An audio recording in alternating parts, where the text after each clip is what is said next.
My name is Sarah. Today is the most important day of my life. I am standing in front of the mirror. I am wearing a beautiful white wedding dress. My mother is smiling. My friends are laughing. Everyone is so happy. Downstairs, my fiancé David is waiting for me.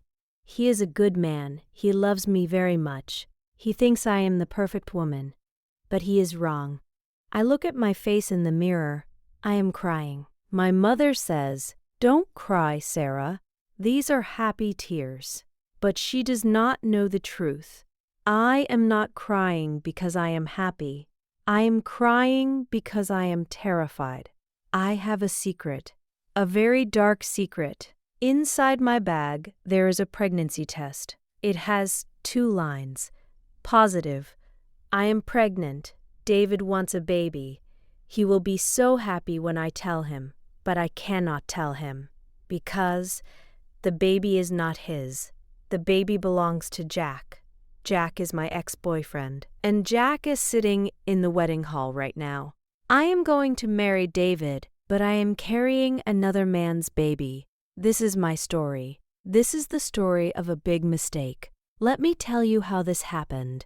Let's go back to 6 months ago. 6 months ago, my life was very different. I was engaged to David. David is a successful businessman. He is tall, handsome, and rich. He works for a big international company. Everyone told me, "Sarah, you are so lucky. David is perfect." Yes, on paper, David was perfect. He bought me expensive gifts. He bought me a big diamond ring. He bought a beautiful house for us. The house had 5 bedrooms and a big garden. It was a dream house. But there was a problem, a big problem. David was never home. He traveled all the time. He went to London, Tokyo, and New York for business meetings. I was alone in our big house. I ate dinner alone. I watched movies alone. I slept alone in our big bed. The house was quiet, too quiet. I felt very lonely. I tried to talk to him many times. One night he came home late. It was 11 p.m. He looked tired. I said, "David, please stay home. I miss you. We need to spend time together." He sighed. He took off his tie. "I am doing this for us, Sarah," he said. "I am working for our future. I want to give you everything. Be patient." I planned the wedding alone. I chose the flowers alone. I chose the cake alone. I went to the dress shop with my mother, not with David. I felt like a single woman, not a bride. I was rich, but my heart was empty. 1 month before the wedding, something happened. It was a Tuesday. I was at a coffee shop in the city center. It was raining outside. I was drinking a latte and looking at wedding invitations. I felt sad. I wanted to share this moment with David, but he was in Singapore. Then I heard a voice, a familiar voice. "Sarah?" I looked up. My heart skipped a beat. It was Jack. Jack was my first love. We dated for 3 years in university. He was very different from David. Jack was not rich. He did not wear suits. He wore jeans and a leather jacket. He rode a motorcycle. He was an artist. He painted beautiful pictures. He was exciting. He was full of life. "Jack," I said, "wow, it is good to see you." He sat down at my table. He looked handsome. He had blue eyes and blonde hair. His hair was a little longer now. He smiled at me, and I felt butterflies in my stomach. "How are you?" he asked. "I am good," I said. "I am. Getting married." He looked at the wedding invitations on the table. His smile disappeared. "So," he said, "you are getting married. To David?" "Yes," I said. "In 1 month. Are you happy?" he asked. He looked deep into my eyes. His eyes were intense. "Yes," I lied. "I am very happy." "You don't look happy," Jack said softly. "You look lonely." He was right. He knew me very well. He knew when I was lying. We talked for hours. He made me laugh. I did not laugh with David very often. David was serious. Jack was funny. He told me about his art. He told me about his travels. I felt alive again. We said goodbye that day, but he gave me his phone number. "Call me if you need a friend," he said, "or if you want to escape." I laughed nervously. I took the paper. I knew I should throw it away, but I didn't. I put it in my pocket. I kept it like a secret treasure. 2 weeks before the wedding, I had a terrible day. It was our anniversary. David promised to take me to a special dinner. I was so excited. I went to the hair salon. I bought a new red dress. I wanted to look beautiful for him.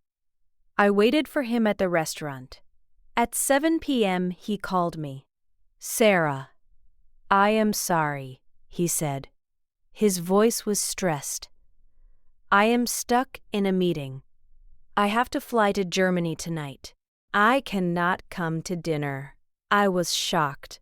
I felt tears in my eyes. "But David," I said, "it is our anniversary. The wedding is in 2 weeks. You promised." "I know, honey. I am sorry. Buy yourself something nice. I will see you next week." He hung up the phone. I sat alone at the table. The waiter looked at me with pity. I felt humiliated. I was so angry. I was so tired of being second place. I wanted to feel important. I wanted to feel loved. I wanted someone to look at me. I walked out of the restaurant. It was raining again. I took out Jack's phone number. My hands were shaking. I texted him, "Are you busy?" He replied immediately, "For you? Never." We met at a small bar near his apartment. The music was loud. The lights were low. I drank wine, maybe too much wine. I told him everything about David. I told him how lonely I was in the big house. I told him about the canceled dinner. Jack listened. He did not look at his phone. He looked at me. He held my hand. "You are beautiful, Sarah," he said. "David is a fool. If you were mine, I would never leave you alone. I was hungry for love. I was hungry for attention." One thing led to another. We left the bar. We walked to his apartment. It was small, but it was warm. It was full of his paintings. It smelled like paint and coffee. I knew it was wrong. I knew I was cheating, but I felt weak. I wanted comfort. That night, I stayed with Jack. That night, I made the biggest mistake of my life. The next morning, I woke up in Jack's bed. The sun was shining through the window. I heard birds singing. For a moment, I forgot where I was. Then I looked around the room. I saw Jack's paintings. I saw his clothes on the floor. Reality hit me like a slap in the face. "Oh my God," I whispered. "What did I do?" I felt sick. I jumped out of bed. Jack woke up. He smiled sleepily. "Good morning, beautiful." "No," I said. "This is not good. This is a mistake. A big mistake." "Sarah, don't say that," Jack said. He tried to touch my arm. "We still have a connection. You felt it last night." "I am getting married in 2 weeks, Jack." I love David. This was just a moment of weakness. "Do you love him?" Jack asked. "Or do you love his money? Do you love the security?" I did not answer. I was angry and ashamed. I got dressed quickly. "Please," I said, "forget this happened. Do not call me. Do not text me. I am marrying David. Goodbye, Jack." I ran out of his apartment. I ran to my car. I cried all the way home. I went home and took a long shower. I scrubbed my skin. I wanted to wash away the guilt. I felt dirty.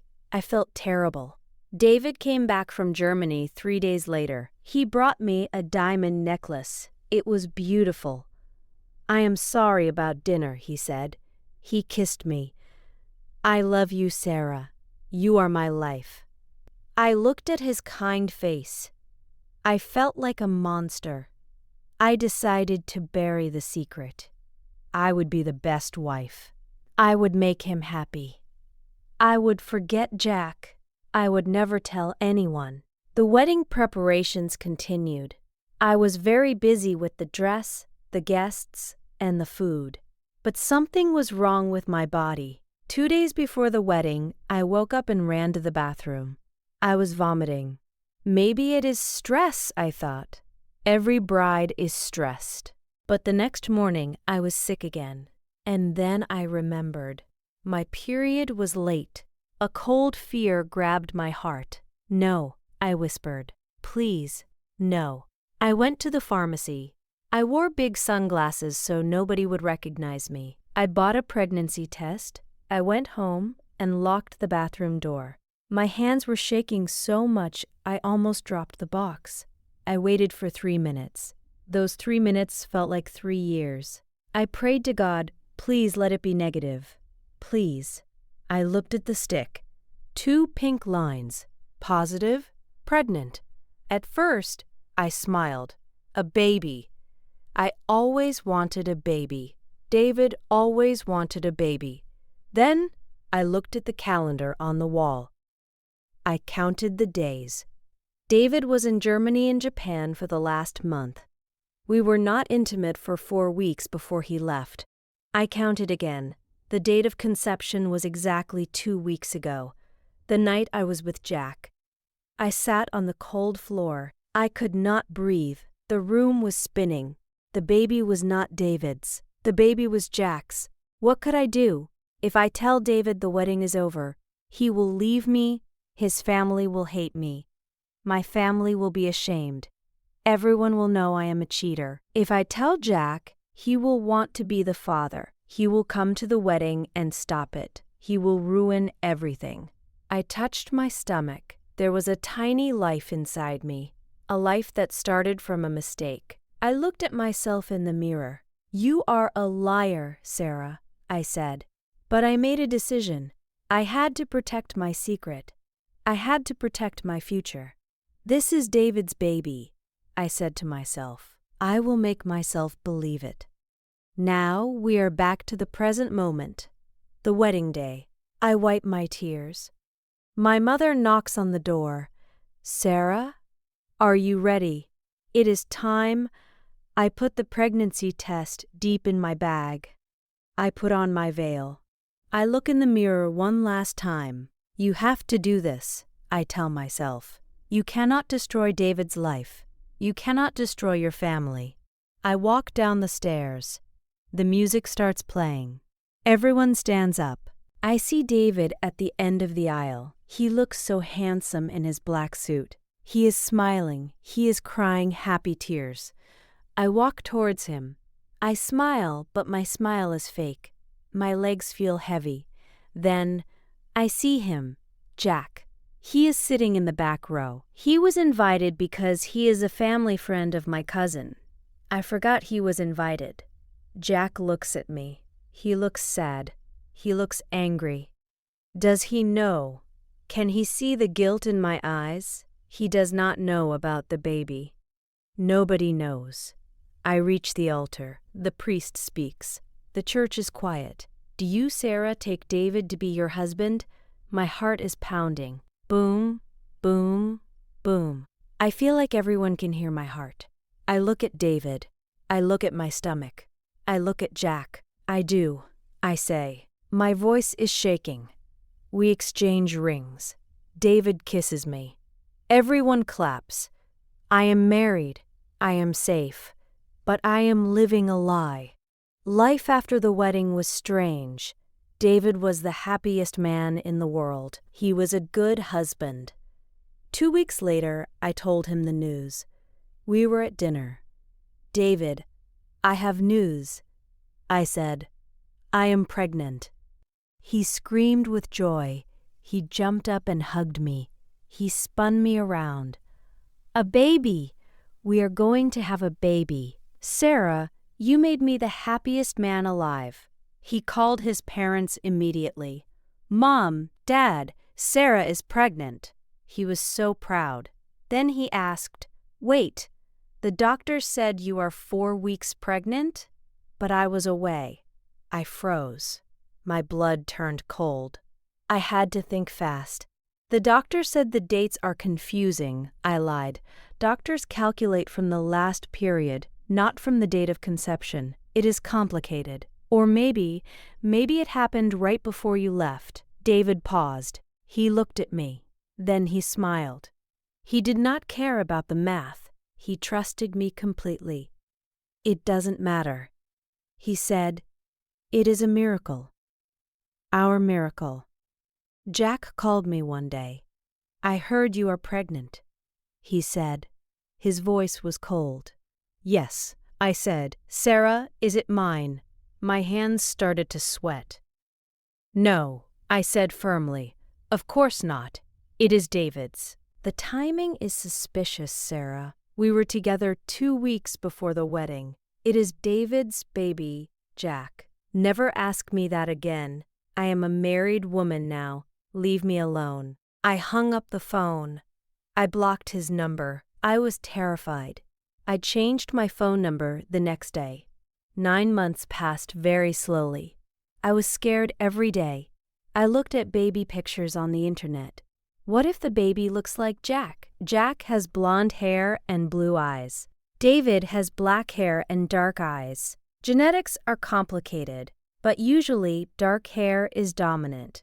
I prayed every night, please God, let the baby look like me, or let the baby look like David. Please do not let him look like Jack. David was so excited. He painted the baby's room blue. He bought a crib. He bought toys. I hope he has my eyes, David said. I hope he is smart like me. I hope so too, I said. The day of the birth arrived. It was a stormy night, just like the night I met Jack. I was in the hospital for 10 hours. It was very painful. David held my hand the whole time. You are doing great, honey, he said. He wiped my forehead. Breathe, Sarah, breathe. He was an amazing husband. I felt so guilty. I did not deserve him. Finally, the baby came. It's a boy, the doctor shouted. The nurse cleaned the baby.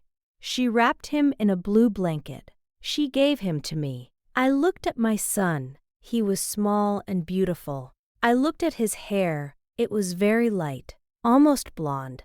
I looked at his eyes. They were blue, bright blue, just like the ocean, just like Jack's eyes. My heart stopped beating. David looked at the baby. He smiled. He had tears in his eyes. He is beautiful, David said. Look at him. He is perfect. He touched the baby's blonde hair. He has your blonde hair, Sarah, David said. I have light brown hair, but I dye it blonde sometimes. David forgot my natural color. And look at those blue eyes, David said. My grandfather had blue eyes. It skips a generation. Mom always said I had the genes for blue eyes. David found a reason. He believed what he wanted to believe. He saw his son. He did not see Jack. I let out a long breath. I was safe. That was 2 years ago. My son, Leo, is a happy little boy. He runs around the garden. He laughs loudly. David is the best father in the world. He comes home early now. He doesn't travel as much. He plays with Leo every day. He loves him more than anything. Sometimes we go to the park. Sometimes we see Jack in town. Jack looks at Leo. He stares at Leo's blue eyes. He looks at Leo's blonde hair. He looks confused. He looks sad. But he says nothing. He knows he cannot say anything. He knows he lost me. I live with this secret every day. It is a heavy stone in my heart. Every time I look at my son, I see Jack. Every time David kisses me and says, "Thank you for our perfect family," I want to cry. Our family is built on a lie, a big, beautiful lie, but I made a choice. I chose to protect my husband's happiness. I chose to protect my son. If I tell the truth, I will lose everything. David will hate me. My son will have a broken home. Jack is not ready to be a father. So, I stay silent. I am a wife, I am a mother, and I am a liar. This is my punishment, and this is my secret.